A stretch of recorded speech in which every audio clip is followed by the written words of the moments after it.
comentábamos anoche aquí en Panorama Mundial, el secretario general de la OEA, Luis Almagro, nombró como asesor especial al ex fiscal jefe de la Corte Penal Internacional, Luis Moreno Ocampo. Moreno Ocampo se encargará de facilitar audiencias públicas para escuchar a las víctimas de la represión en Venezuela y a miembros del Estado venezolano, con el fin de determinar si hay suficientes pruebas para sustentar una denuncia ante la Corte Penal Internacional que ponga en la mira a los principales responsables de estos crímenes en Venezuela. Las audiencias se organizarán a partir de septiembre en la sede de la OEA. El secretario Luis Almagro dijo que es evidente a los ojos de la comunidad internacional que en Venezuela se han cometido crímenes de lesa humanidad porque hay un ataque sistemático del gobierno de Maduro contra la población civil que incluye asesinatos, encarcelación y tortura. La idea es que algún Estado miembro de la OEA tenga suficiente información para respaldar una eventual denuncia penal contra los represores ante la Corte Penal Internacional, puesto que la OEA como organismo no lo puede hacer. Para hablar más sobre este tema, hablé más temprano con el propio secretario general de la OEA, Luis Almagro.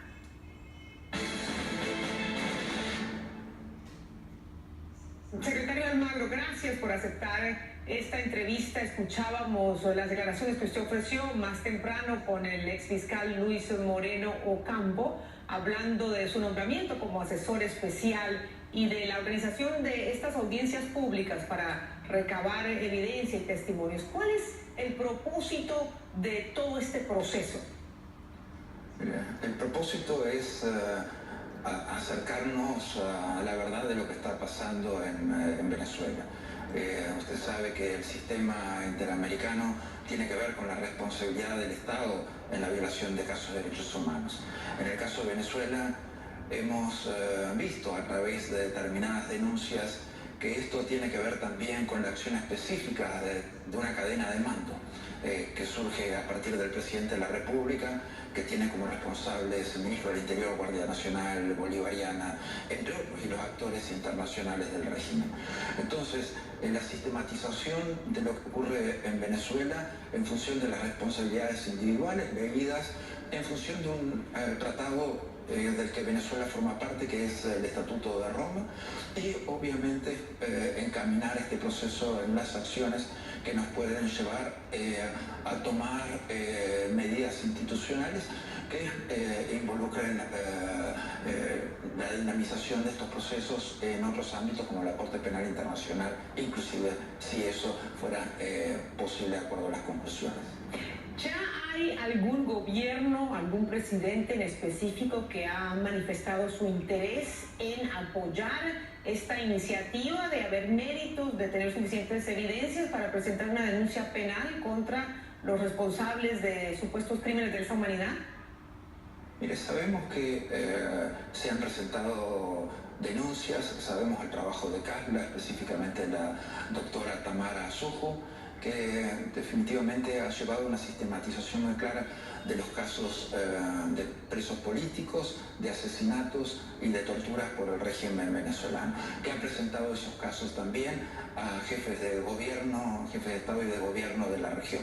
Esos jefes de Estado y de gobierno todos han manifestado su interés en el caso, pero obviamente eso es algo que todavía está en una fase preliminar, la que nosotros queremos también ayudar en las definiciones. Bueno, y si ya hay interés, y usted también ya ha llegado a la conclusión de que efectivamente en Venezuela se han registrado crímenes de lesa humanidad, hay una decisión sistemática de atacar a la población civil, según usted ya lo ha manifestado, ¿para qué es necesario implementar todo este proceso que puede alargarlo y complicar las cosas?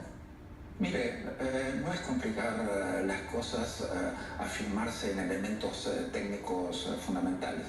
No es solamente recoger la voz de los denunciantes, es también recoger y sistematizar todas las voces que tienen algo para expresar sobre estos casos. Nosotros hemos expresado claramente en función de un análisis objetivo que hemos realizado de la situación y en función de los elementos legales y jurídicos que tenemos, lo que se ha venido dando en Venezuela. El asesinato sistemático de manifestantes, 1 o 2 por manifestaciones, llegando prácticamente al número de 100. la tortura con ciertos elementos que se repiten y forman parte de un todo sistémico de la represión. Esto es la violencia sobre las personas, los golpes sobre personas, violencia sexual, morbo, intoxicación, descargas eléctricas. Todos estos son parámetros objetivos de la acción del Estado sobre el pueblo venezolano. También hemos visto cómo esas dinámicas de violencia tienden a repetir determinados parámetros de cómo se realiza esta acción. Esos son elementos objetivos, concretos, sobre los que hemos estado trabajando y sobre los que presentamos nuestro tercer informe el pasado 19 de julio. Esto es algo diferente, es leer esos elementos en función del Estatuto de Roma y de las obligaciones que tiene Venezuela y obviamente de las responsabilidades individuales y de la cadena de mando que existe sobre esta violencia ejercida en particular sobre la población venezolana. Y cuando se termine de escuchar los testimonios, se cierren las audiencias, ¿qué se va a hacer con esa información? ¿Se distribuye entre los países miembros? ¿Se somete a votación? ¿Cuál debe ser el próximo paso? ¿Qué pasa? No, esto es confrontar a esta realidad venezolana, lo que ocurre en Venezuela, con información que sistematizada de esta manera va a ser muy útil para los Estados miembros tomar posicionamiento sobre estos temas. Y eso es, en definitiva, lo que se busca, una acción de apoyo y de trabajo que nos acerque a los Estados en función de la sistematización de las violaciones de derechos humanos en Venezuela. ¿Cree que no va a haber votación sobre un eventual informe, por así decirlo? No, eso es un informe técnico que definitivamente está hecho desde el punto de vista jurídico y de los casos que se están analizando. Entiendo. ¿Cuántas audiencias tienen prevista organizar? Mire, eso es trabajo del doctor Luis Moreno Ocampo, y él organizará el trabajo como resulte más conveniente para llegar a la sistematización y a las conclusiones y en función del análisis que vaya realizando. Un poco más adelante vamos a tener la oportunidad también de entrevistar al exfiscal Luis Moreno Ocampo. Pero, secretario, déjeme entonces hablar de un tema un poco más inmediato, y es que tengo entendido que para mañana o para esta semana se ha convocado un nuevo Consejo Permanente de la OEA sobre el tema de Venezuela. Yo me pregunto si ya los cancilleres en dos oportunidades no se pudieron poner de acuerdo en temas fundamentales como pedir la suspensión de la constituyente, pedirle al gobierno que permita la entrada de ayuda humanitaria, que determine un calendario electoral, que libere a los presos políticos, que le devuelva las facultades a la Asamblea Legislativa, a la Asamblea Nacional.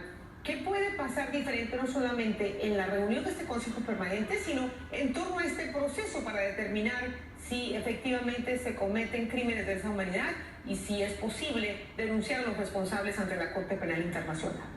Miren, son esquemas paralelos, o sea, nosotros el abordaje que hemos hecho de los temas tiene que ver con la institucionalidad, con la democracia en Venezuela y obviamente con las dinámicas de los respetos de derechos civiles y políticos de la población. El abordaje que hace el Consejo Permanente mañana tiene que ver con el pedido que han realizado 17 estados para incluir ese tema, nuevamente el tema Venezuela, como punto de orden del día de la reunión del Consejo. No es un consejo sobre Venezuela, es un punto en el orden del día. No es tampoco la reunión que nosotros solicitáramos en la presentación de nuestro informe el pasado 19 de julio, que era una sesión extraordinaria del Consejo. Esto definitivamente creo que es muy importante, el hecho de que el Consejo Permanente y la Organización de Estados Americanos sigan discutiendo el tema Venezuela, sigan haciendo declaraciones sobre el tema de Venezuela y sigan llevando adelante la agenda de respeto a los derechos humanos y redemocratización del país, que es algo fundamental. Esto tiene que ser leído y visto en el contexto de la resolución del 3 de abril que reconocía la alteración del orden constitucional en Venezuela. Esto es un paso más porque la OEA está en sesión permanente sobre el tema Venezuela. Brevemente, ¿qué anticipa que se defina mañana en torno a Venezuela en medio del proceso? Lo esperable hoy es que haya mañana una declaración que tendrá el apoyo de varios estados, en las cuales se hagan pedidos especiales sobre detener la Asamblea Nacional Constituyente y sobre la liberación de los presos políticos. Pero eso va a ser algo que los países decidirán mañana, y la declaración que se presentará tendrá que ver fundamentalmente con eso. Pues vamos a ver. Con la discusión que tenga el mañana.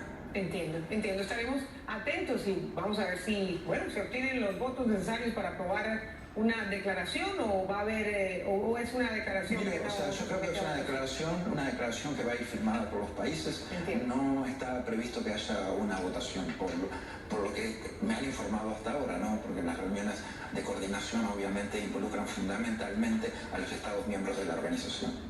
Estaremos pendientes entonces. Gracias, secretario, por acompañarnos esta noche en Panorama Mundial. Un gran placer, Patricia, y a la orden como siempre. Hasta la próxima. Gracias a usted. Hasta la próxima. Gracias. El secretario general de la OEA, Luis Almagro, hablándonos desde Washington.